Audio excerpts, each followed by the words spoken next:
We alive, we alive, we alive. We are. Woo! We are alive, my lovers.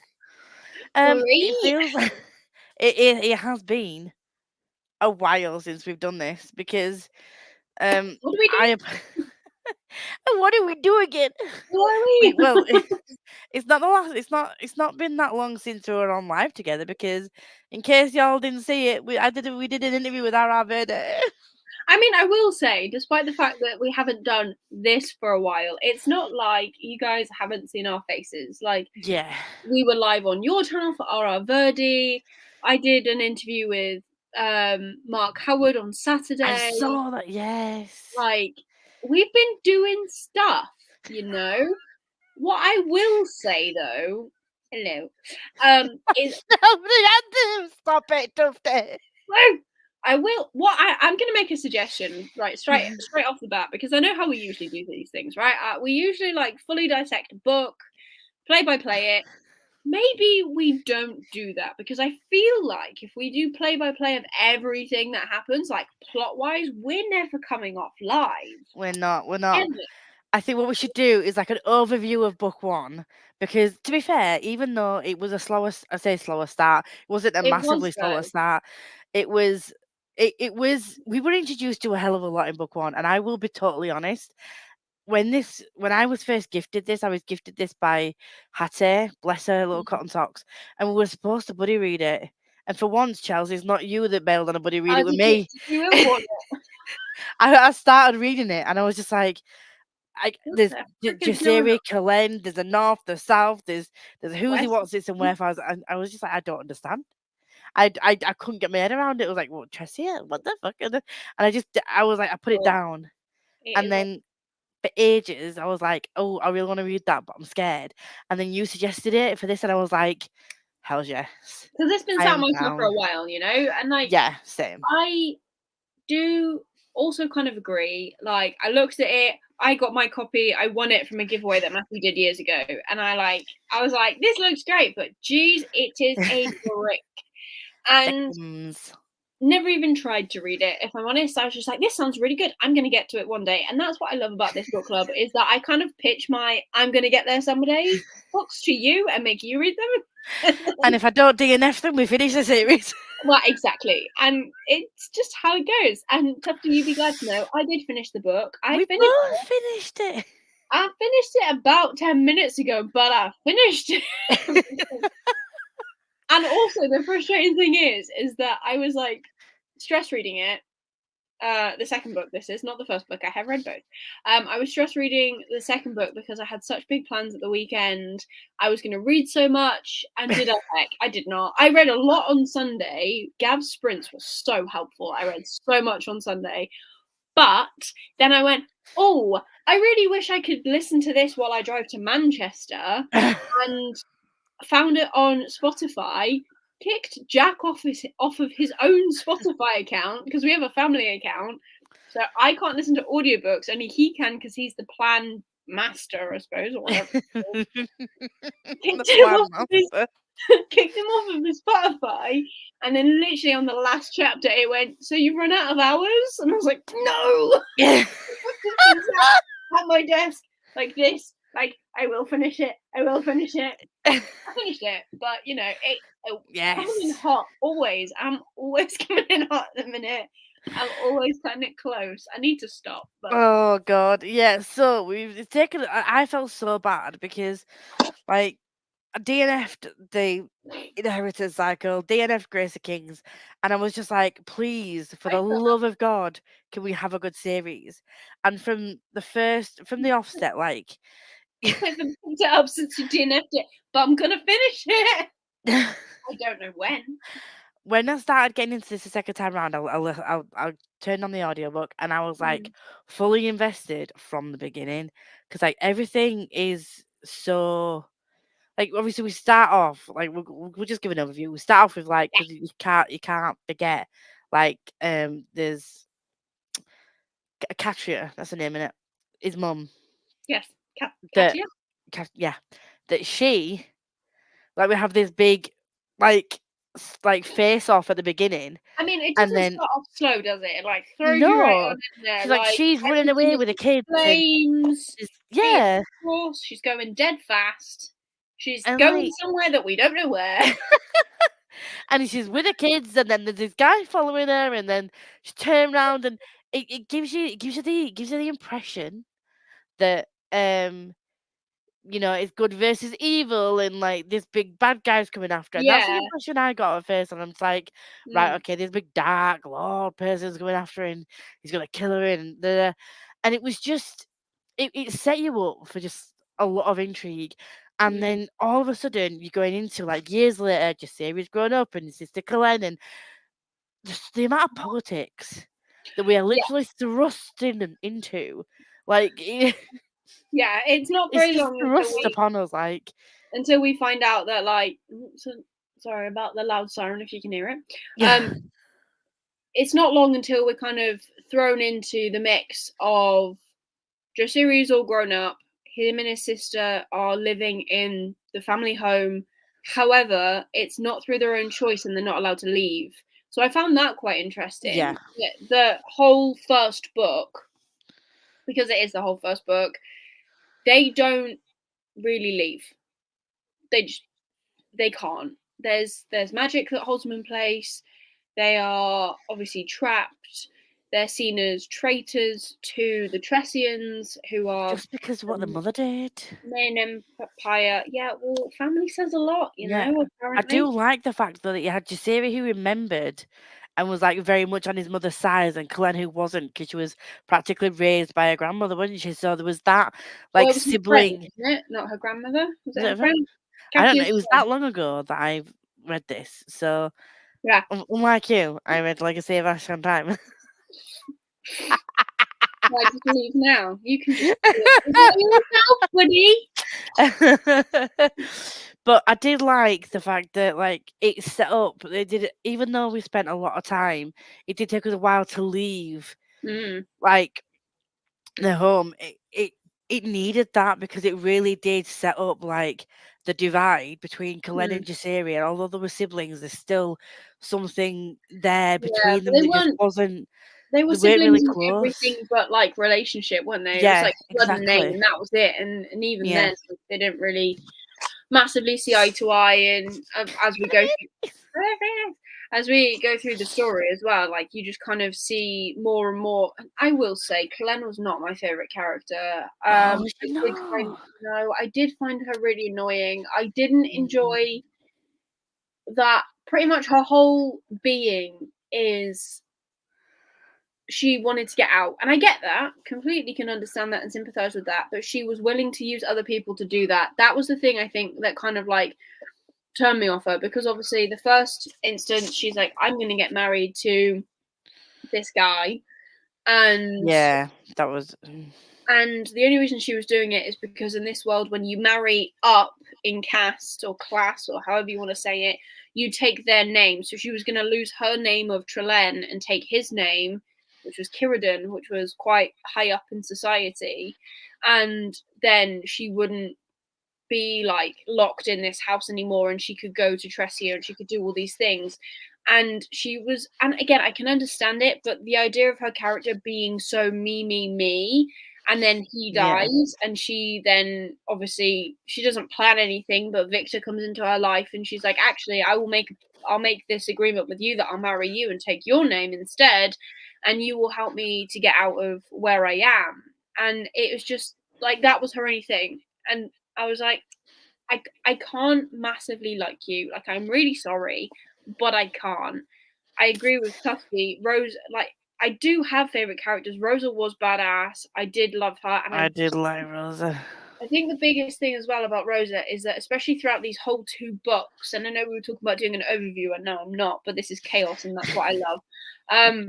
Is that you watch this woman go from madly in love with this guy who dies, to then being saved and becoming essentially immortal, having to deal with that, go through that and accept it, and then obviously fight all these battles, fall in love with a woman, lose that woman in the worst way, somewhere she wasn't even she couldn't be because she had been poisoned, to then obviously finding all that fury and becoming the evil version of herself to be saved.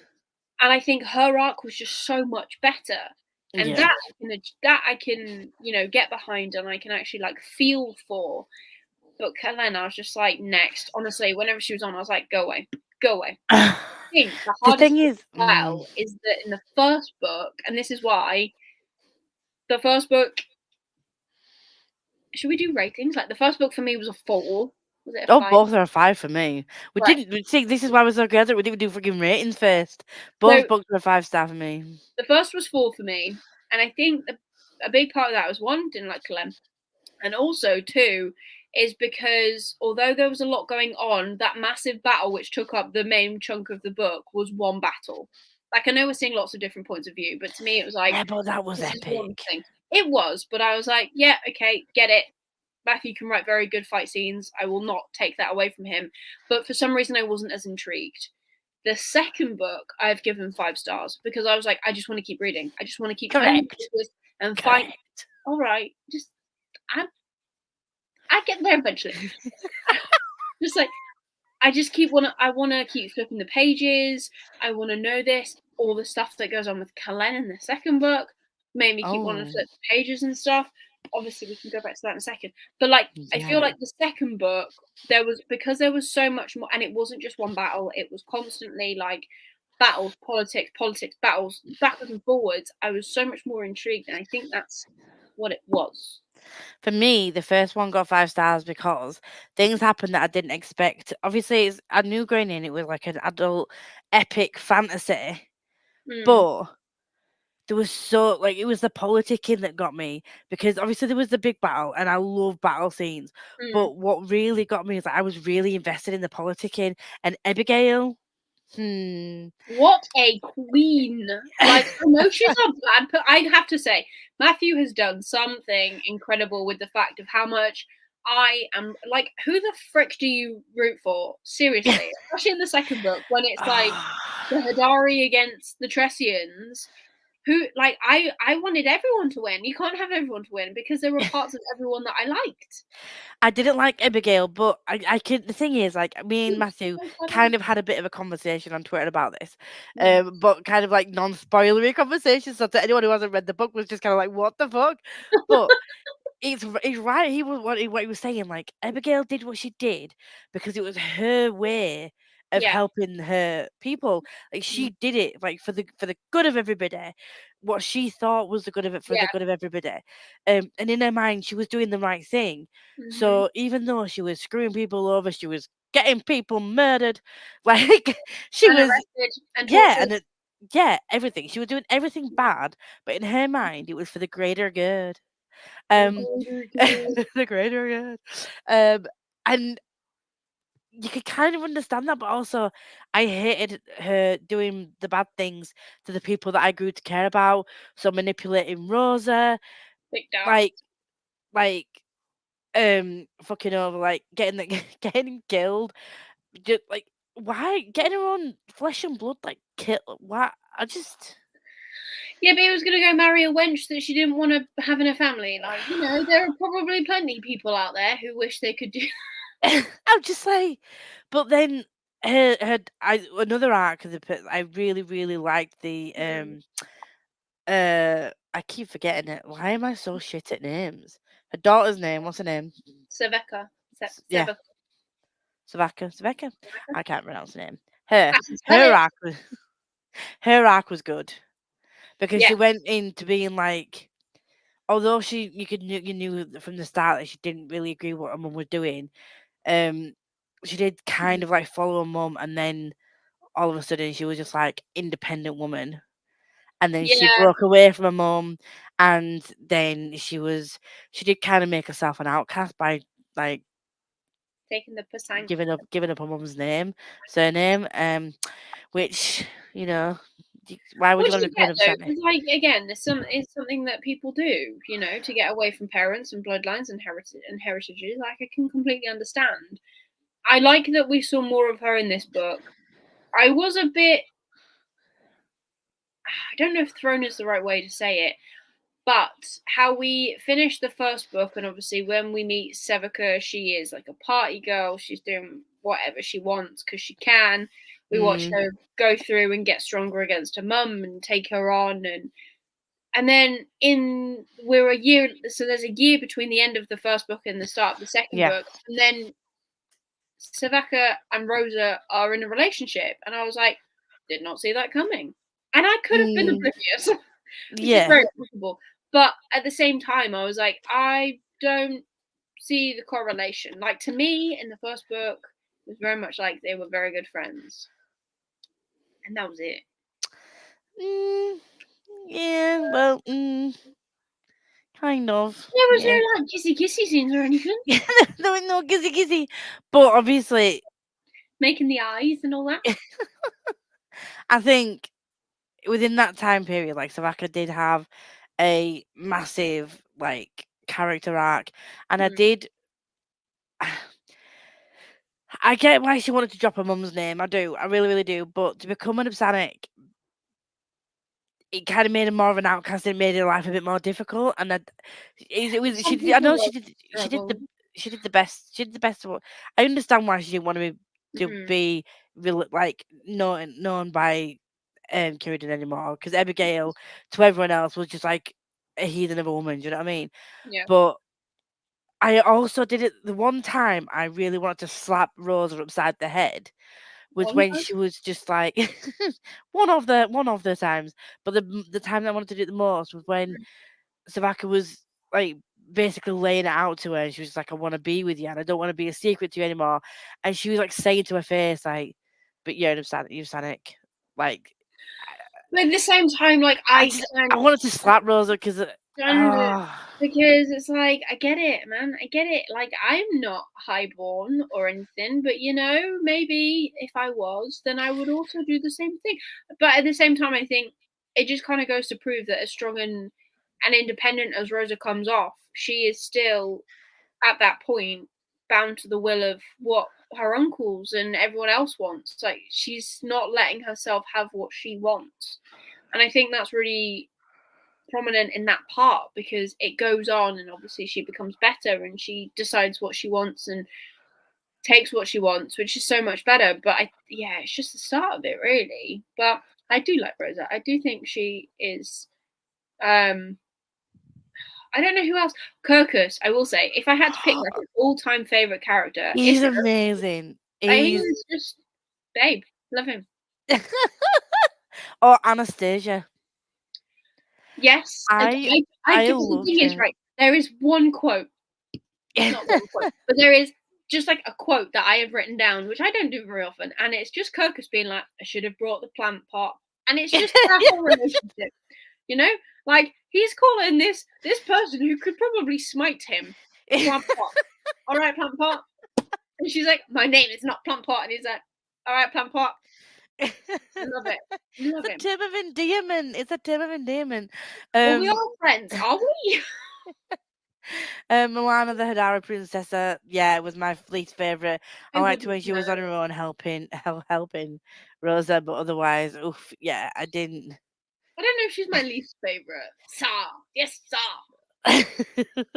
Just reminds me of like, when I don't know if you did, when you used to watch like Blackadder when he was in World War II. Like, that's how I kind of picture him. Just Sa. I love Kirkus. I love Kirkus because bless him, bless his little cotton socks. He's a man as well, isn't he? He went through the ringer and lost his arm and everything. He almost lost his leg, didn't he? Yeah, he went through shit in book one, and he was still like, I don't know, he was still loyal as fuck. Like, you could never sway him because like it was. I don't know. It was one of the characters that I'm just like, please don't unalive him because I will be really upset. Yeah, I think that's also why the second book got 5 stars, is because Matthew just decided, no, everyone that you now like, I'm gonna kill. Like, there was no one safe. Like, oh my God, I know. In it. And I was just like, okay, because there was points in the first book when like Liliana and the kids were in the foundry trying to be taken on by a Coneclaw, by a Yes. Para, and obviously Sidora chases her Oh, away with her light. I forgot And about Apara. well, we haven't got there yet. Apara. We're going round in circles. Alright? That's kind of what we do. But yeah, then they banish her and stuff, and you're like, oh damn, like no one's safe. Then we get to the second book, and the house is falling apart, and Liliana falls through the floor, and then by the end of the book, Malachi's also dead. So, also, by the way, guys, after I've said this, spoiler chat. If you haven't read these books, everyone dies. No, they don't, but still. But like at the same, yeah, like these two kids go from having like a fully working family, fully functional in book one, to they're being raised by a traitor and a plant pot in the end of the second book. Oh, because of the plant pot was hilarious. Carbella's relationship. See, this is what I mean. It's like Anna at the beginning when I met her in book one, I was really intrigued. Obviously, it was very obvious and it wasn't hidden that there was something about her that was different. People thought she was a demon, and she was very open about the fact that she was different. And then the thing happened where Victor accidentally turned her into this. I really loved the fact that she was turned into this plant pot, but it wasn't a case of like Victor went off, found a cure, and then reversed it, and she went back to being how she was before, and it was just magically cured. Because I feel like, That could have been an easy yeah, way. it would have been a very easy out. And I do also kind of like the fact that when Jasiri first saw her again, he was very torn about. It was like, well, it's still Anna inside, but like she looks very different, and like she got porcelain features. Now, like, can I Yeah, can I it's love probably can because I of love this version of her? relations as well. Let's be honest. Like, it's Like, already said in at the start of book one, like the council would be like terrified or whatever if they found out how much more Anna was to him, and obviously that means grown up bonding time. You know, like that's obviously what they're gonna be. But he is now. That's true. But then obviously Victor goes out and he's like, oh, I think I found a way, because she is tethered to Bragnell Hall, wherever they live. She is tied to the stones, and Yeah, and he's she's like, tethered oh, to that body, isn't she? yeah, I'm gonna find a way to let you go out so you can Set you be with your series free. as well. And then he gets this essentially massive doll made out of porcelain and leather so she can move, and then traps her soul in that instead, thinking that it will almost be like a different vessel, but it doesn't turn out the way he wants it to. It turns out It that done obviously, fucks up the magic. well, yeah, it turns out that she can no longer like feel things. Before, even though she was tied to a building, she could like feel and taste and Yeah, because enjoy she was in a life. body, wasn't she? So Yeah, she was in an actual body, so you could, and then doing it. she was in. I think it's more that like her spirit is tied there and she can kind of appear how she wants, because there are a few times where they talk about like how you can kind of almost like see through her and like, you know, I don't know, vaporousness, Vaporousness. ghostness. And then obviously now she's in this porcelain body, she is literally stuck in it. She doesn't have the abilities that she had. She can no longer taste or anything or feel anything. And I obviously really fell for it at that point, though. I really fell for it at that point, but then I did think it was like I said, it was very real. And again, it was like just seeing it for the first time. It would have just been if he'd have glossed over it and been like, "Oh, all right, everything's fine," but he actually questioned like, "Oh, could I still love her in this body?" sort of thing, and he had a bit of a wobble, and I thought that was very like realistic. Even though we're in a fantasy world, this shit don't no, actually but happen. But like the thing is like it was very the only realistic. thing, It didn't gloss over the fact that that was something that will irrevocably change your life. yeah, Like, do you know what I mean? you now love Um, Tampon. Like it's just how it is. And yeah, I love that I'm giving you new phrases to steal, Tufty. That's unalive. Bonding time, another phrase I'm stealing to use elsewhere. this is how I keep things PG. You go ahead and swear. I am an angel. Kill No, your darlings, all of them, possibly. Yes. honestly, yeah. But I that's the mean, thing, yeah, I think, and I do agree. I think Anna is a good character. I again, I loved her so it's much. just I think people with really annoying arcs just don't do it for me, and I think Colen's just wasn't right. Like I liked her more in the second book, and she wasn't even her. That's probably why I liked her. It wasn't. So yeah, like obviously in the first book a lot happens. So we've got It's sort of really hard in this live, in any live, to like explain the extent of this book. All I can say really, and obviously we will still talk about these books. All I can say is like if you like high fantasy and politics and like a lot of politics. different points of view for a world, this is definitely like the series for you, I think. And I Yeah, can see now why people prefer this series over Matthew's newer one. I've seen like mixed reviews really on the newer one, especially from people who have read Legacy first and then yeah, gone into this. But I think it's just, I think they're both great in their own rights. And I just think that this series is more for like the epic fantasy people. yeah. And I do like the fact that it doesn't pull any punches, and it's not nothing is convenient. Like you do Yeah, like so far we do still get some of those periods where good things happen. I feel like yeah, if we were in a state where there was constantly just bad happening all the time, I think that's why I struggled with the first law trilogy, because mm, nothing good ever happened, and it was constant. It was just like a yeah, depressing book to read, or depressing series to read, and that's the grim darkness of that series. Is that like yeah, it's just a grim setting, hmm, whereas like in this one you do get the high stakes, but you also get the bits of like, initially when Cullen and Victor were kind of like reluctantly working together, and then they fell for each other, and then Jasiri and Anna were together to begin with, and then shit went down with Anna, but then there was that kind of thing. The friendship that he had initially with Malachi, I mm, really like the bonds that people, and that those little bits of light that kept coming through, and yeah. meeting Sadara and Constance. Oh my god, can we just that boy? That boy Thing needs is, to be shut in that in house. He in is the a grand scheme of things, you don't actually see Constance all that much. Like if Constance. you really like think about how much page time he has, he does not have that much page time compared to like characters like Sadara, I who loved him so much though. he is a rascal. He is a little devil. Every I time we met him, he was doing something that he annoying. shouldn't be doing, and seeing things that he should not be seeing at his age. But he was just like Yeah, I this just little don't care. fireball.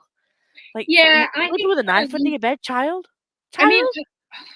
yeah, the fact that I did like that part when Joso whatever his name is finds Siri. that and turns around to Malachi and goes like, and this is in book two. He's like, "Oh, you think that your home is a safe haven, while your children think otherwise."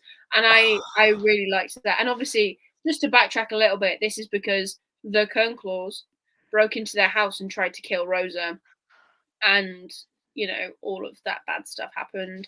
And then they come back, and then they eventually burn down the house, which we also love. We love that. We love that. Ghost Glen was super interested until That's all yeah, fire over legacy. I never did that well in maths. yeah. Soulfire was greater than Legacy. Is that what it was? Or does the crocodile Yeah, it's eat the snake? greater than is the wide bit. So Tufty thinks it's the other way around, basically. Which, I get. I think they're both great in their own right. Yeah, and I think somebody has mentioned this, or I can't remember who I was watching before, who's read Legacy but then read the first book in his new series, Yeah. and you've gone from like high epic fantasy politicking to it's a different setup in the other books. So I feel like if you go into these books expecting them to be exactly the same, you are going to be You'll be very disappointed. sorry, For disappointed. me, especially with a new series as an author, you go in expecting a similar writing style, but not the same kind of story. So his Oh yeah. writing style will still be the same. It'll still give you the same sort of feel of like it's a Matthew Ward book, but it Yeah. will be a different world, a different vibe, and I think that people have gone into the darkness before them expecting it to be the same epic high multi-POV drama politicking that this was. Yeah. But I feel like if it was that, it would just be too samey. It's I not think as high fantasy. I will say the world is the world itself is more magical than the people in some regards. So like in the Legacy series, it's like normal people living in a normal city, obviously going to war, which is a normal human thing. But some of the characters have access to powers, be they light or yeah, dark. yeah, And obviously there is also like divinity involved as well. We meet a lot more gods in the second book than we do the first book. Whereas I feel like the Soulfire saga is the world is in this world, people power things by using souls of people. So these souls can like make lights turn on. They have these things called the Kolios, who are essentially people stripped of all of their skin and innards, and they are just skeletons.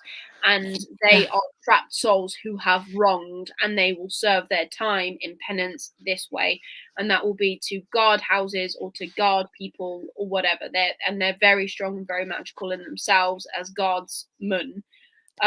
I And feel then like I'm gonna want to read that right now. that sounds like and a bit of then me. our That main character, Kat, has got a tattoo that can access the glyphs that control these elements within the world, which is something that no normal person has. So it's like a secret weapon. yeah, But there is a lot of also politics going on in the background from another point of view. So you still get multiple points of view, but not nearly as many as we have in the Legacy trilogy. So I think that's yeah, where the difference kind of comes in when you read Legacy and you see this like massive world with all these points of view and different races and different people, and then you yeah. go into Soulfire and you're like, actually, there's not as much necessarily interwoven within this world. But as Tufty says, it is more of like it's Legacy Adventures is in a more of heist a and epic military battle. fantasy, whereas Yeah, Soulfire isn't, and it concentrates a lot on a rebellion and the politics that go on with running this specific empire. yeah. Not that we're here to Yeah, I talk read about Fault so far Scifier. first If prefer you that wish, series to Legacy. The Until with Ghost Killing was reference. Yeah, what happened in book I two. will So say obviously when we finished book one, and like Victor's like, let's skip off into the sunset, Helen. I was like, what do you mean she got lost in underground? the mist. How the hell has she got out? Like that was more my thought process. And then we got Mm. into book two and we see her more, and they've got a lovely little house and they've plotted around it together. And I was like, I love that so I'm like hang on. that I was kind of like, what the fuck with that? Because if you think about it, like Hmm. even if we didn't know, you think that like, Victor was a military man. He was like, and he's got this Yeah, shadow that he can wield, and he's he's a living big life as a fighting man and farmer he's in like gardening. and Has he got little gloves and a trowel? he just made me laugh. I was kind of like, I don't I didn't under, I knew Victor would come back into it because he had to because you wouldn't build him up in book one and you Hmm. wouldn't Malatria wouldn't have left him a piece of her darkness, um, and that Yeah. mean absolutely nothing and him just go living his laughing loving with his wife on a farm. But the fact that Kalen Well, it's Kalen not was really a farm, is it? It's a broken down house that he's trying to fix. But the fact that Kalen was, like, weaker, She and got something had sick. happened to her, I was like, "That's what I expected after what happened." But even so, when we find out that she wasn't a ghost that she was a ghost, sorry, and that Yeah. she wasn't real, and like, it was all in his mind, basically, that he made her out of his darkness, like, that I'm sorry, Mr. Matthew Ward, what the fuck? Mm. Where did that come from? Like his Yeah. darkness is I that strong, did his grief love. was that strong that he created a version of Kalen that he took with Yeah. him, and he was just like, and then that Kalen like thought she was real. Like Mm. he's a strong dude if he can do that. I was just like, sir, Yeah, but not being funny. Like, if you, apart from the fact that they knew each other for 5 minutes, the amount of grief that I can only imagine comes with losing a loved one like that, and not actually knowing how they ended. I can imagine that, like, if you gave people power, they would do the same thing, you know? Like, But he didn't how realise many he'd done it people. though until he'd done it, sort of thing. He didn't realise Yeah, but the brain is a beautiful thing if you think about it. he Like, could shut it out. it'll squash anything that'll hurt you and cause you too much grief, and it will fill in the blanks with what you wish had happened that didn't. Yeah. Like, and I think it's just a really beautiful way to embody what normal people probably do go through when they experience such traumatic loss. Mm. And That was to pretty have dark, him that though. confront that as well Yeah, in the second book, and be that and was have harsh. people saying like she is not her, and he is like, what do you mean? Of course she's real, Oh, of course she's this. And it takes him looking at her through his shadow, which is also an amazing ability, and yes. seeing, oh wow, she is literally just darkness, and she is Yeah, my darkness. yeah. That realization, the fact that, like, because obviously you know from when you first meet them again that Cullen is weak and whatever, and then Yeah. you find out what's happened to Cullen before Victor realizes what's happened to her, Mhm. and the fact that we know before he knows, even though it was him that created it, and that Yeah. whole the way that he created that scene, where like she suddenly switches, realizes that she's actually not Cullen, she's like Mm. the darkness, and that like You she did went this to me. and she suddenly becomes this mean bitch, and then she Mm. ties up she ties up his friend because she blames him, Literally and glues his tongue to his mouth. He's bloody blind as well. It's not like he can do much. bless him, he lost his sister in the first book, became He blind. lost his eyes. It's like, fuck you, Then I'm gonna became tie you up like now. some super samurai fighter because his sister was wielding her slightly burnt axe through him, which is also freaking mental. Super mental, I And love that. then he's like glued to this chair, and Colen's going, "Yeah, I think he's just sleeping." And Victor's like, "A very uncomfortable way to sleep." I love that bit, but the I fact remember is when Kirkus used to sleep against trees, but at least he looked relaxed. but the fact that like she all of a sudden she like the darkness, she wanted to go back to how she was before. She wanted it to just be her and Victor, and she blames him for coming into her life and taking Victor away Yeah, and making him realize that he wants to do the noble thing and help people. defeat help people and defeat the big bad. Mm, And he's like, well, it's his fault, so I'm gonna kill him. And then and like yeah. it was just so crazy. And then like the actual pit that I felt, like the absolute lump in my throat that I felt when Victor realised Mm. that it's not his Colette. Oh, I was gutted. I didn't cry at that bit, but I Did was you so no, not in this one. But there were parts of it where I was just like, oh, this is not good. Like, say, "Oh, this obviously, is no good." this is not good. With the Colette thing, um, Liliana Mm. initially when I thought, yeah, Malachi, when Savaka, I thought she was dead. And I was like, She when was dead Rose, though. Like she was real yeah, dead. She just well, got she was in the ten mist. lions. She went into the mist. Um, but She got stabbed in the heart. She was dead, dead. she went Like into the mist. Okay, she went wandering in the she didn't mist. just go She did. wandering. Shh. She She went wandering. stabbed She went in the wandering in the heart. mist. That's kind of Shh. hard to come back from without Shh. magic. Didn't happen. Didn't It happen. She's did back now, though, happen. isn't she? Well, She's they're back. lying about it, aren't they? Because they're saying like, oh yeah, she got lost. Yes. Yeah, So we are telling people she got lost in the mist. So shush. She got lost in the mist and she's back. she died, and the Raven brought back how it He didn't. is. He didn't. He didn't. It Did was anyone else my. actually like the Raven? Because I quite did.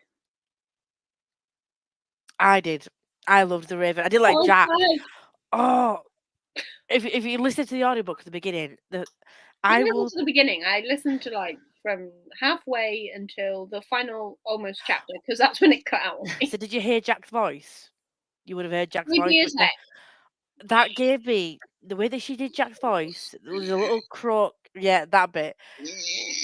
Oh, duh. Oh, that made me I don't know how cringe. you can talk like that though. Oh, don't. It's like the clicking noise that people do with.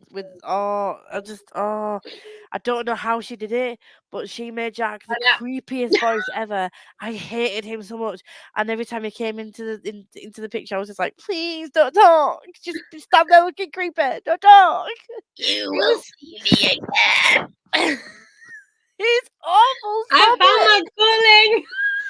Oh God, please no. It was horrible. It was I will horrible. say, there was like, so the whole, we go from the first book where obviously people are kind of waging war on people, and then we stumble into divinity, and we Yeah. have Ashana. Ashana who comes out, who is the Hadari goddess of Yeah. life, I think. And like she's like interwoven, and we see visions of her and prophecies, and that was pretty cool. And then we get into the second book, and it's like everyone's here. It's a freaking party. First of Like all, brother, sister, mother, Ashana's mother. here. The Raven, who everyone knows, whether you're Hadari or Tressian, is like the god of death, and he just looks like the Raven. So in He's my chill head, as fuck though. I he feel is like he would be, and I know you're not a fantasy romance girly, but he would be great the fun at a character. party. He would be the morally grey character in a fantasy romance that all the people fall for because the way that she does his voice as well, it was very sultry, very sort of like, matter of fact, and he knows you could. The thing is, I don't think that Raven enjoyed what he does. He did it because he But had to. he He did it. says that in the end, doesn't Yeah, he? He's like, "Well, but I've he did I've it. experienced this version of myself, and I don't like it. That is not who I want to be." And I was Yeah. like, "Jesus, you've got like morals and But you like could tell from the beginning, wrongdoing." though, the way that he interacted with people, it was Mm. kind of like this is a job for him. It's not what he wants. But Jack, on the other hand, enjoyed every malicious little deal that he made. Yeah, The but deal he made with Kai about taking his future, and the way that he the spun minute he that. did that, I was like, "You've screwed up here, buddy. Yeah, It's not gonna be you, like is it? Because you're dying. yeah.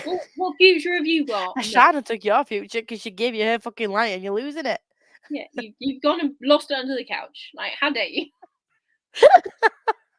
Like, yeah, so we've got Ishana, who we've met in the first book. The Raven, who we kind of know, like, God of Death. Everyone talks about him. I have an idea, right? Then we get this Jack dude. Who the heck is Jack? He is the god of the living land of the living. And I was like, right, okay, so what? And he like controls brambles and things. I was like, okay, cool, but you're creepy as heck. Like, what is this? And then Oh no. and I was just like, right. And then we get the nameless lady. Who the heck is this person? Like, she ends up going back to the moon. God knows why. Don't even know where she's from.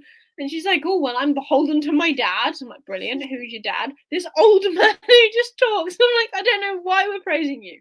Why do you get praised? Like, who are you? The only three I know is the Raven, Ashana, and Jack. And Jack is a bit of a poop head, if I'm completely honest. Oh, But he's he so does give creepy. off younger, like not young, yeah, younger middle child syndrome. Like that Yeah. whole like, I'm constantly cheated and no one plays fair with I me. want all the attention. I want all the attention. And then they're like, yeah, but your bargains are never what you say. Yeah, and no one else, no one plays fair with me. So why should I play fair with everyone else? They're my toys. That's literally how we gave. And I was like, can you just? The whole creepy thing where he took all the wives and then Rosa Oh my and god, that was like, apparently I was like, why am I listening to the audiobook right now? This is creepy as heck. the I women. want to. Yeah. Don't Don't touch the ruin hair. the. Oh, the I was voices like, oh that my she god, did, this is I will creepy. say the voices that she did were just they were on point. They were I don't know what it was so either creepy. about the narrator in the first book. I'm pretty sure it's the same person, but for some Yeah. reason in the first book, I was like, nah, I can't listen to you. Your voice is annoying. Second book, I was like, I'm for this. I can listen to you. I don't know She what you just did in the first book. I think it might have been Abigail's voice. I was just like, no, can't listen to mm, you. No, mm. no. But I think with like especially the creepy voices, oh my days, like that whole thing was just but Apara, even though we knew like from the beginning we knew that she was like I felt she just did the bidding of the Crow Market and the Kirkwall. She didn't I feel she like was just never really throughout the fully invested. whole, yeah, I feel like for the whole of the pretty much like 90% of the second book, the whole of the first book, she's just doing what she's told by Yeah. whoever, whether it's the Crow Market or when she finds out that she's Abigail's actual first child instead of That her was sister. awful. And I'm like, you're just, and then she's like, Mother, we've got to do this. Why? This woman doesn't care about you. She gave you away. I'm Back up. sorry, when I found that, like, I totally forgot about that until you mentioned that. When she finds out she's Abigail's daughter, and then she totally just, like, attaches to her, but then even though Abigail's very much like, oh, I didn't want, like, knowing that you had that Because you were the inside. child of my Yeah, first husband and I needed out yeah, I didn't want, because he died. yeah, I didn't want anything to do with you, and I just gave you to the Crow Market. I was like, I know how bad the Crow wow. Market is because I got them to kill my son. But And the way then that she needed that love, she attached to Abigail and then went to do her bidding, and then obviously went back, and then the Crow Market just, and the cousins. I hated the cousins. All the cousins were super fucking creepy. it was the Super elder creepy. ones. Like most of them, I was just like, sure, whatever. Like you Oh, can't, the elder cousin. but Ugh. but the elder cousins who are like dead, decaying things. Ugh. And they're all like sacrificing. This is the thing as well that I didn't understand. I did understand it, but I was just like, your brains are whack. Because I was just like, you guys are all like in the second book, you're sacrificing all these Southshire people and trying to get the Ravens' favor. And then the Ravens, they're going, I've made a bargain and they're actually making me weaker. They're not getting anything good out of me. Just this magical mist that makes the streets all wonky. I was just like, The magical. what is going on? But it just goes to show, like, obviously we're not really given all the backstory, history, and context and stuff of why these people worship these deities, how they started worshiping them, all that sort of stuff. So I'd be really interested to know how the origin of the Raven came about, because obviously centuries ago or whenever he made this deal and the Ranakin started obviously worshipping him, something about that would have been mutually beneficial. It just would have. But now it's actually counterproductive and it's making him weaker, which is really interesting because most people do not make deals that do not make them better or happier in any other way, because that's how deals work. That's why you don't make deals with things you don't understand or anyone really. Just don't do it. Don't make deals or bargains. So Tufty said it was Milana seeing Victor talking to himself that made me realise Cullen was now different. I mean, I didn't know it because I was just like, there was no way she got out of those mines. Like, she even freaking said it. The way in was the only way in. Where she was, even the Raven said in the first book to her, these mines have been shut off for a reason, and it's because Maltrian, the other bad person, is down there. And then she comes up and takes over everyone and gives them essentially how I imagine it's like black eyes and jerky movements. That's kind of how I envisage that. Like the demons that you kind of get in Supernatural, like when they fully demonize and they're like black eyes and stuff. That's what I was picturing. And I think that could be quite apt, if I'm honest. But yeah, the Wonky Street scene was awesome. I did like that. The fact that Kirkus went back to try and help people, and then I was trying to find out where more people were being held. Went to his old friend, who was not a friend, who then tried to kill him. The thing is, when they were saying like the reason that people in the drag market know the way around the streets is because they're from there and they are dregs. They are those people. But because he's been away for so long and he can't find his way around them, he's not part of that anymore. I really liked that because I loved Kirkus. I love the fact that was sort of a, because you're not from running with like 1.5 legs. Yeah. He was trying to run away. It's like jumping thing. It was like, dude. Oh, it is an old dude, and I was like, oh my god. I did like that where it was like you can't find your way around here anymore because you're not one of us anymore. I'm like, I'm glad that he's not. But then there's also the reveal that like Kirkus's mum was like bloody what's his face out of Oliver Fagin for the Ranakin kids, like taking cuts and giving them to the Brannikin and the Cone Claws and stuff, and I was just like, dude, you've come from bad stock. You turned out all right, but like, you didn't have much luck, did you? Really, if you didn't leave to join the army, and I think as well, like that's another like whether Matthew meant to do it or not. I think that's another really good kind of comparison to the real world because that is how Yeah. a lot of people get out of bad situations or just like poor situations is they join military forces and they find a way to, you know, support themselves or better themselves or whatever they need. That is kind of what they find in that environment. But also the fact that we draw the comparison with the Vranikin and their little gangs, how they are all bound together and they call each other Career cousins criminals. and families. And, you know, you may not have a family, but here in the dregs, everyone is family because everyone knows everyone. That I thought that was quite nice as well because even Altiris is like that. He's from the south, but like I loved him so much. I mean, he He should have was. died many times. He's he's, not very good at stuff, is he? he's not very good at staying. But the thing is, he admitted that he wasn't very good at things. But he was like, I'm gonna try. But the fact that Jasiri was like, he believed him and he went to help him. He went to help the people based on what he said, Mm. and then he got injured because of Jasiri. Like, Yeah, and he just took yeah, the he sword took for it. He took the blade instead of Jasiri, and he broke his promise to Malachi just so he could save him. I thought that was just yeah, he shouldn't have broken his promise to Malachi, but at that particular moment in time, Malachi was being a dick. And I did Funny, I don't really think that Altiris would have remembered that he got, you know, magicked better. I think he was pretty out of it, to be honest. It was more the fact that Anna didn't know, yeah. and But Anna didn't know because she met yeah, Sadara before, didn't she? And then she was told to stay away from the house. was She that in met the her at the second book though? she met her in the ball, didn't she? But Yeah. she met her before she did the woo on. So Anna already knew it Mm. was, and obviously Jasiri knew. So it was only really was it Hawking, Hawking that didn't know, And and her Alter. character switch. I'm sorry, I didn't see that coming. I That did not see that coming.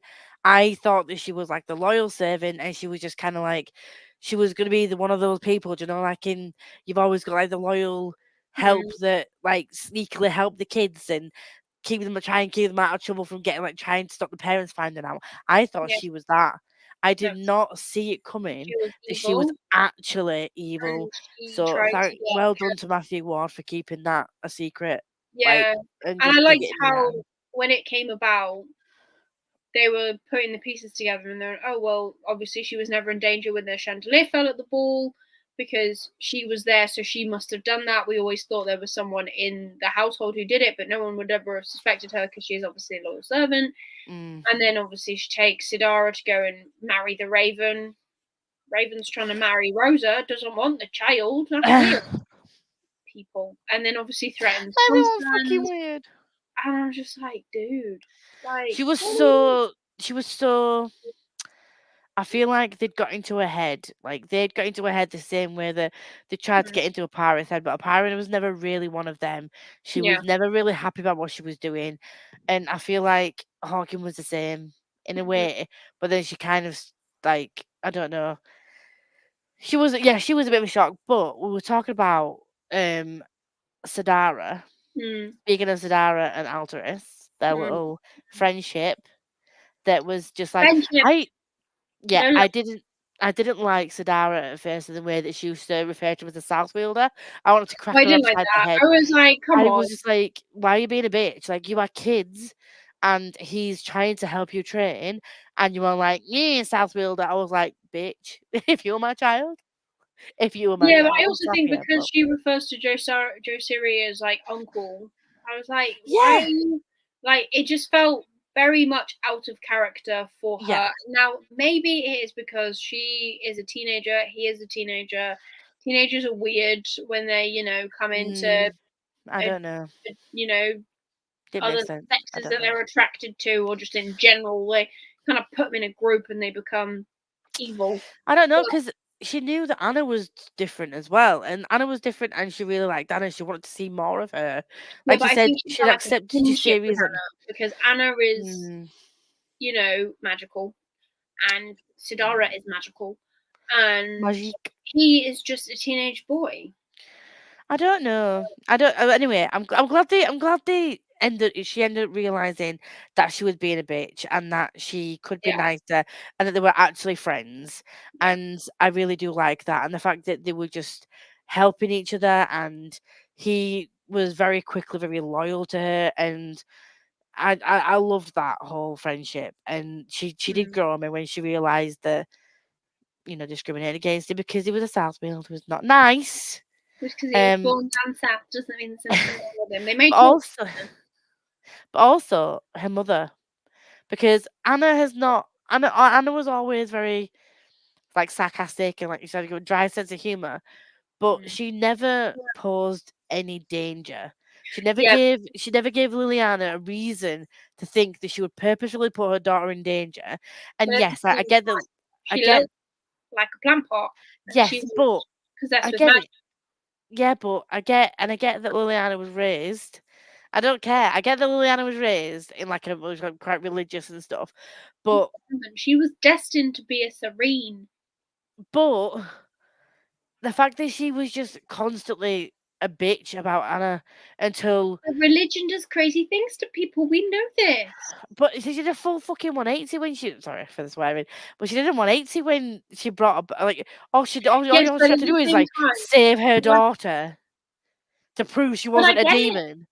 But I get it because she was No. raised in because she was raised in such get back in your box because she was raised in such a strict way. She was gonna be this serene, which is like extreme religion and stuff, and she I think I feel like she'd be the same with her own kid in a way if it wasn't her kid. If Sadara wasn't her kid and she was exposed to that, she would not have been the same way that she was because it was her child. And now, Anastasia was something that she couldn't explain.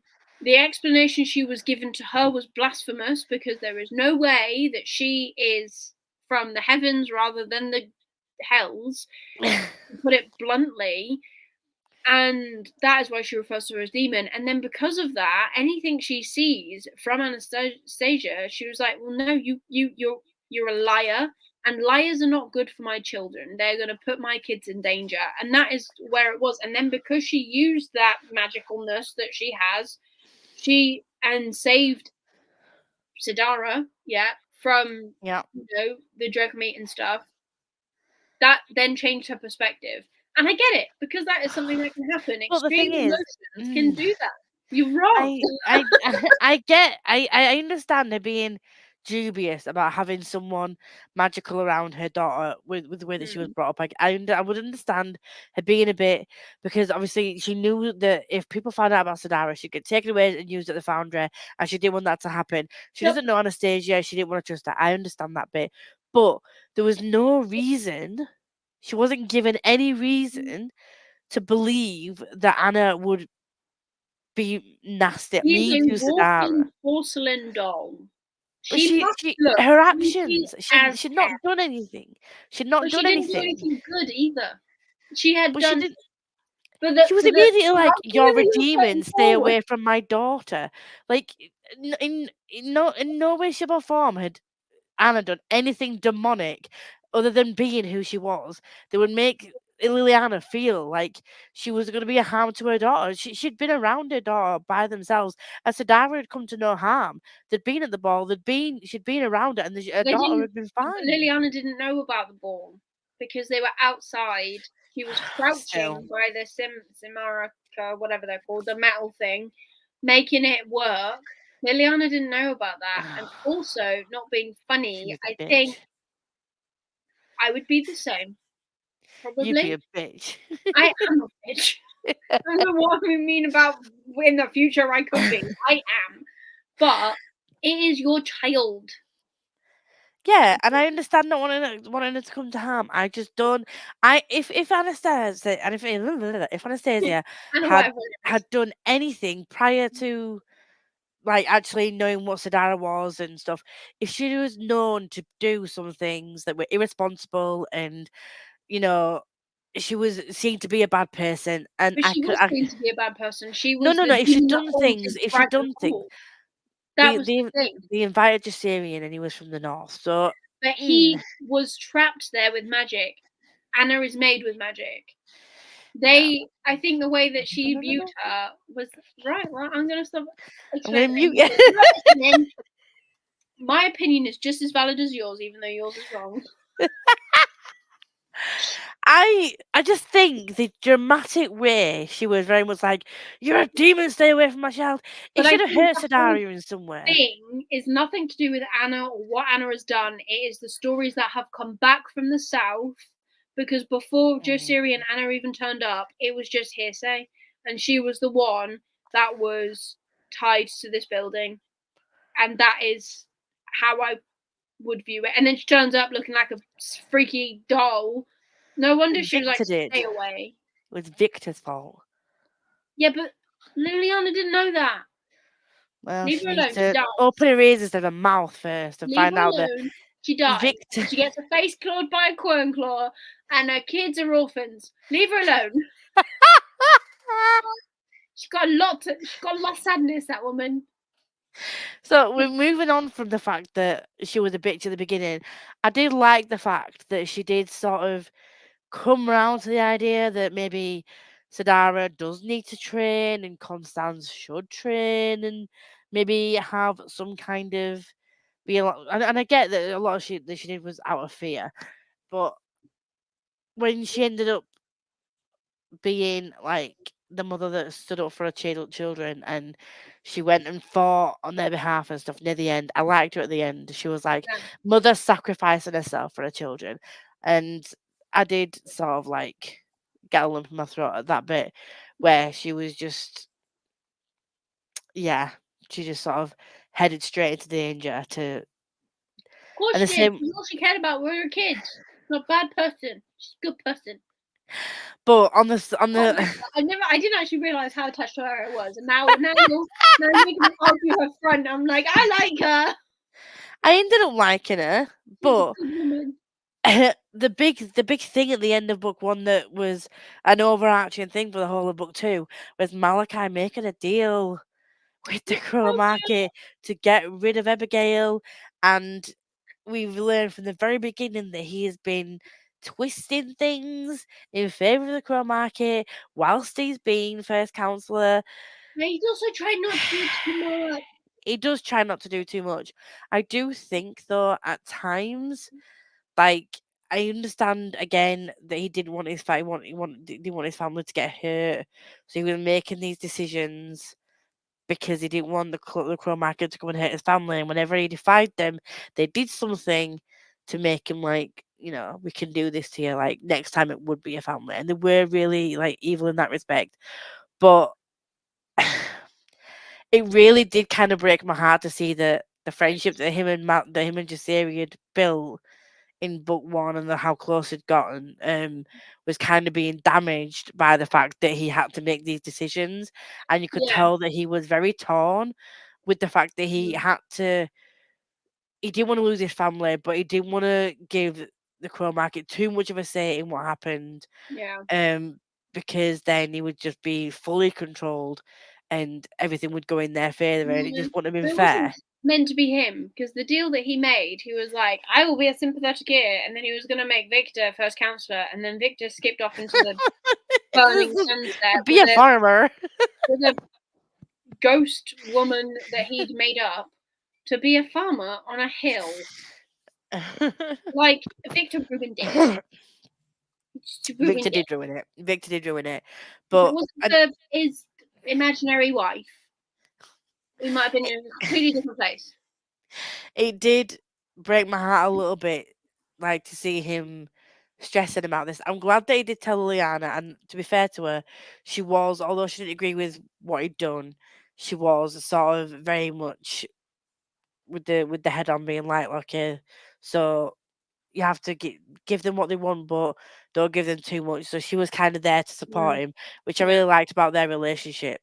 Yeah. I But liked as well, like at the beginning, the first book, Malachi and Liliana were like together kind of more out of, you know, necessity, and then they go through all the stuff they go through in the first book, and he even says it in the second book. He's like, our relationship is so much better now, we talk, yeah, we actually like each other essentially. yeah, And I thought that was really nice, and I yeah. agree that I feel like this is like an epic battle between you two. Yeah, Liliana for life, man. Give me a shirt. But I'm not saying that she was a horrible human being in general. Liliana I'm hater. saying I'm just saying she was horrible to Anastasia. She's For horrible to a me, lot of people. She wasn't actually that picky. She was an no, she was stern. She was stern with a lot of people, but she was horrible. And she didn't call everybody a demon. It's But because my not thing everyone is, else was. No one else was made of magic and claiming to be some I'm magic. just saying, I would be fearful for my kids if I was her, but I wouldn't be outwardly nasty to people You don't know. unless they deserved it. I You mean, I'm know just a what? fun tuber. You What know would what I know? But differences do to people. You know what differences do to people. Anyway, I'd go for the farm on the hill you lifestyle. are a farmer on the hill. I've seen your Twitter posts, dude. You're growing vegetables. You have it down, and you have Not hours. working late because I'm a fun tuber. No, Yes. no, not again. Tosh's working late because he's a farmer. Different. Tufty McTavish. I do like seeing your little farming stuff that you put on, I do too. like what you've grown I and wish I stuff. could grow things like that. I can't grow things. Do you think he's actually Victor Cadra? Are you Victor? Is that what you've been trying to tell us this whole time? Love each You've been other. waiting for this part of the series because Matthew modelled Victor off you. Yeah. You have a shadow. You have the darkness in Yeah. you, Tufty. I will see you later. Oh, don't do that! I hate you so much. Yeah, well, take that for Liliana. Fuck you. I'm not big and Oh. powerful, no, not at all. No, what the Well, shadows for? that, Yeah, yeah, overall,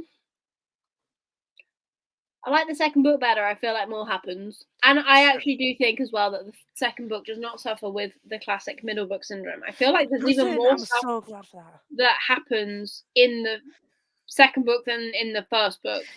Definitely. For the Phoenix. Bridgerton, Ashnell, whatever it is. Vega for Vega! Yep. Oh, so in the end, I know phrases. we've got a situation where poor Liliana sacrificed herself for her kids, as a mother should. As Malachi does as well. Malachi also sacrifices himself. Um,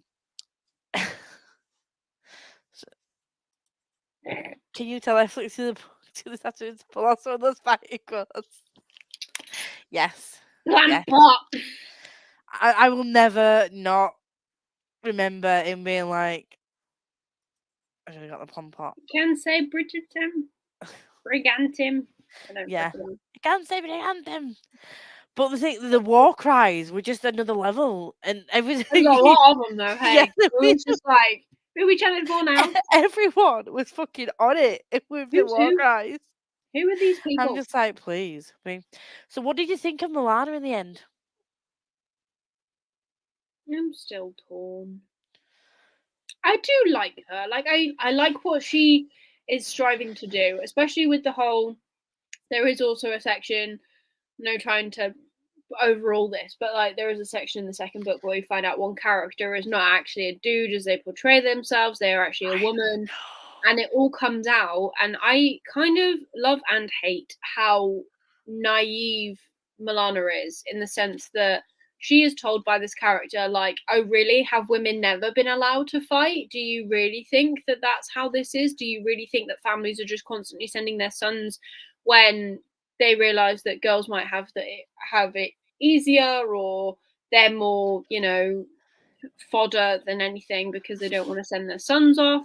Do you really think that women have not been fighting these wars? And like, just to have that kind of said to her, and have her be like, oh, I am not, because there is a point where I'm like, you are not, you know, I know you are essentially like God's gift at one point, but you're not, and you are not the first person to discover that you want to fight with a sword, you know, like people have done this She was before very you. selfish. It's not just you. And I think that's kind of the thing that annoyed me a little bit. She's like, I want to do this and no one's ever done it. Well, no, people have done it, just not necessarily as public as you have, you know? Like Yeah. you did not discover this trend of fighting in a war. Other Yeah. people have done it first. And I did enjoy her arc. I think, see, I also reading this book and coming to the end of the second book, I'm like, I'm interested to know where we're going. Because obviously, the first book we had where it all started, we're introduced to the magic, we're introduced to some of the deities. Then we have the second book where it is the deities getting involved in the war to try and make it how they want it, and now they Yeah. have backed off. So now it is only a people war. So where is this going to go in the third and final book, with it only being people and, you know, two characters that show a bit of light and a bit of dark as their powers? I feel like Victor is going to turn evil. Like that's kind of just like where Mm. I'm going, because he is put in this position of power, and right in the final chapter, I know because I read it like an hour ago.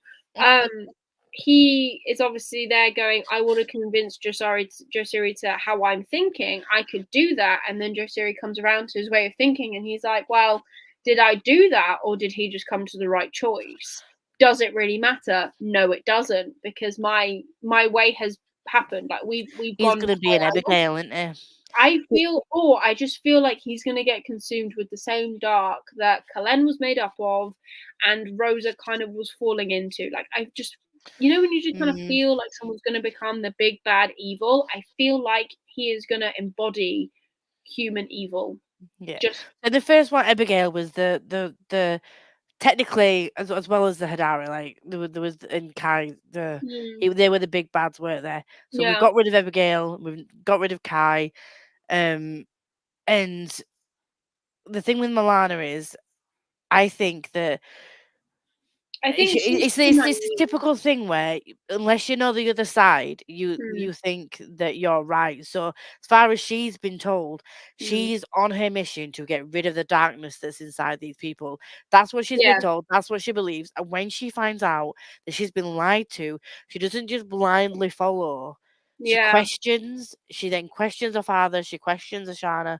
mm, Um, yeah. and she The only does one with sort of. dark was Victor, and he's gone away. Like, Yeah, so she does question about why they do it, and then when she finds out her dad's doing it just because he wants to like rule, like yeah, she's like, well, this isn't honor, this isn't honorable. We can't do this. I do like the arc with it for her, and then she tries mm, to help the other, the other side, um, and I'm curious to find out how how that story is going to progress with mm, how everything's gone down. I was a bit saddened about the fact that Victor sort of started to let the darkness come to the forefront. I mean, I know that part of him has always been the darkness and the shadows, but mm, I've always been of this feeling that just because you've got shadows inside or you've got shadows and magic doesn't mm. necessarily mean you have to be a dark person. I I know agree. that it's always seen in that as that in fantasy, Mm, but he sees his darkness as his shadow as a bad thing, obviously yeah, because it came from Elatrin, because she was an evil person. I think that he's automatically thinking that he has to use his shadows for the bad things because he knows that he can use them to convince people. I mm, think that I love the fact that Matthew left it, that it was very much your interpretation of like whether or not he actually got through to Jasiri or not, whether yeah, he pulled his shadows back in time or not. I'm mm. glad that Matthew sort of left it up to the Yeah. reader to He's still decide whether it, questioning now, yeah, but I just feel like that's going to diminish over the. I think it's going to end up with. And I in the might be fourth. completely wrong, but I do feel as though this is the start of his downfall, and we're going to see that. And again, it's going to be Mm, him against Sadara. It's kind of the viewpoint that I've got, because it is dark versus light, and the next book is called Legacy of Light. So yeah. I'm thinking that that's where we're going to go with it. Could I be wrong? Yeah, 100%. potentially. But that is the vibe that I'm Yeah, getting. because it And can't be Melatrin, can it? Because Melatrin's gone, and she gave a piece of her to herself yeah, to so she kind of still lives through Victor. him. The other deities are all like, off you pop, I need to not, Backing off. like, get involved because everyone's threatening everyone now. And it's like, well, if you get involved, I'm going to do this. And if you get involved, I'm going to do this. And but I feel like because we still have Elsbeth, which is essentially a daughter of Ashana, she doesn't Mm, really like whatever her name is, Milana. that one too.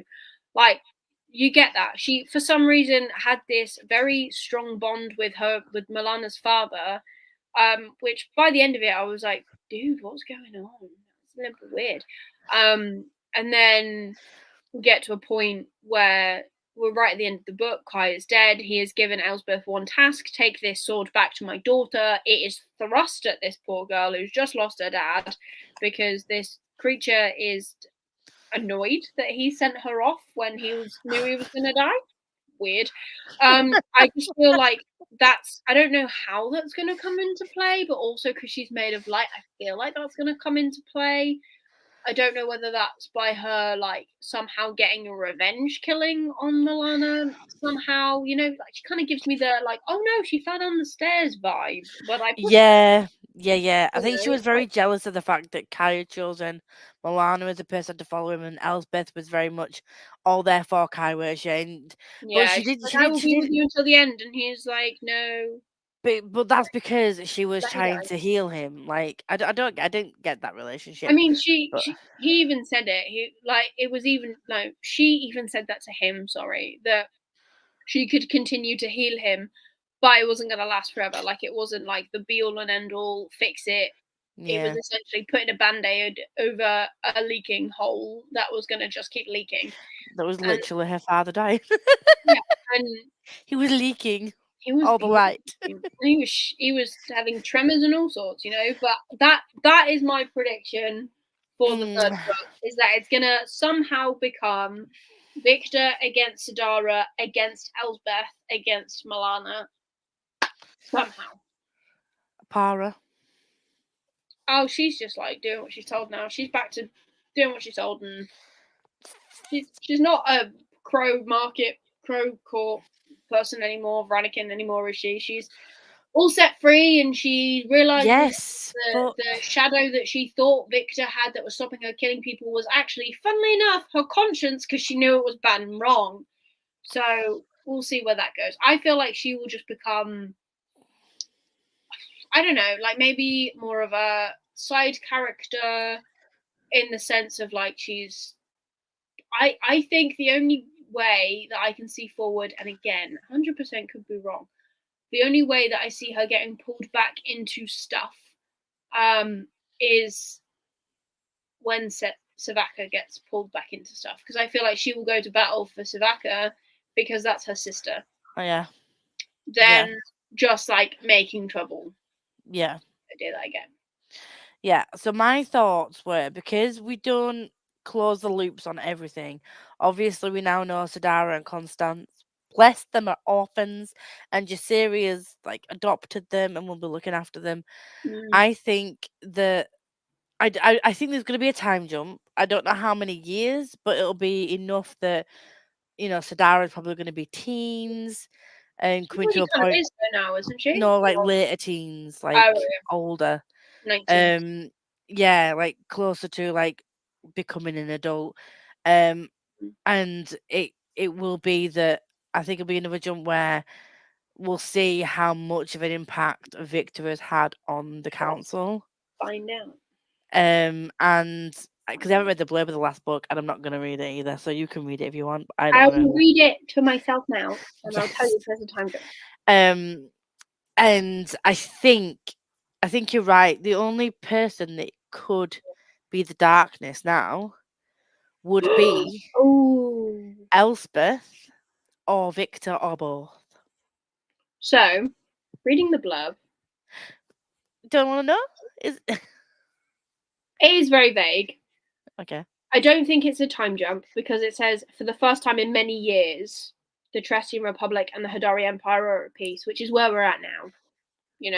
So I don't really think if there's going to be any time, it's not going to be a massive jump in which you're speculating. It also reminded me of something that I forgot, in the sense that in the second book, Victor is obviously pondering how Scifier came back, because he's heard many stories about how she died, and now she's back. And he wondered. Yes, a lot of people looking for surrogate parents. Everyone's parents are dead. And And well, Victor killed his own, so. But he also mentions, well, if that can happen for Scifier, I have a piece of the raven. Can I do that for those that I have loved and lost? So I do feel like, how I've just said about the darkness and overtaking him and stuff and him becoming the big bad, I think it's going to be in the search of trying to bring Kalen back. That is how I feel it's going to be. And that's kind of the vibe I get from that, because again, it's very vague. So it just says like alliances break, Victor is trying to harness this power, Melena is trying to keep her throne that she's fought for. So they're going to clash somehow, and I feel like Victor is going to end up making himself evil by trying to bring back those he has lost. That is the vibe I'm getting. So he's going to fall into the darkness by using his darkness too much to try and bring back Kalen. Or other people that he has lost, but mainly Kalen. Yeah. Mainly Kalen, yeah, because he was devastated about that. That's a fair point. That could be, yeah. But I do think Sadara and Alterius are going to be the light side, and Jasiri is going to be there. And I do unfortunately think that with him being another parental figure, he may be unalived by the end of book 3. Potentially. But if they're grown up, then he's not fathering anyone, is he, really? Well, I don't know. I want to see because well, now we need to read the book to find out. Hey, so let's go. Yeah, but I feel like there needs to be some kind of time jump, because I don't think, because Sadara has only just started learning about her magic. I feel like it's going to be maybe a year at most. Yeah, that's kind of the vibe I'm getting. Because Alterius needs to get way better at swordsmanship. He needs to stop getting almost dead. Because that's going to stop. I just feel like he's at it's like he follows me. It's like, dude, please stop. I'm in danger. Yeah, he's very that. But I feel like he's gonna be like a like a shieldman, like he's gonna be like her side. Yeah, I feel like if she ended up having like a half guard, he would become part half of it. Guard, that's it. Yeah, like he's gonna be a sidekick. I am thinking that Melena is going to try and be with Child in the next one, because she's obviously made Arlen, whatever his name is, the guy that lost his leg. She needs an heir. Well, she ends the second book going, I want you to be more than just my champion, which is like adult, grown up. This is what she needs some grown up bonding time in order to make an heir, She needs some grown up bonding time to make a little person an heir. Yeah, and all she needs to go to the supermarket, because that's where my mum told me babies came from when I was younger. I don't think they have supermarkets in Cheshire. They've got to have some sort of market, surely. I mean, yeah, they do. It's kind of a market stall. Would you look at this, baby?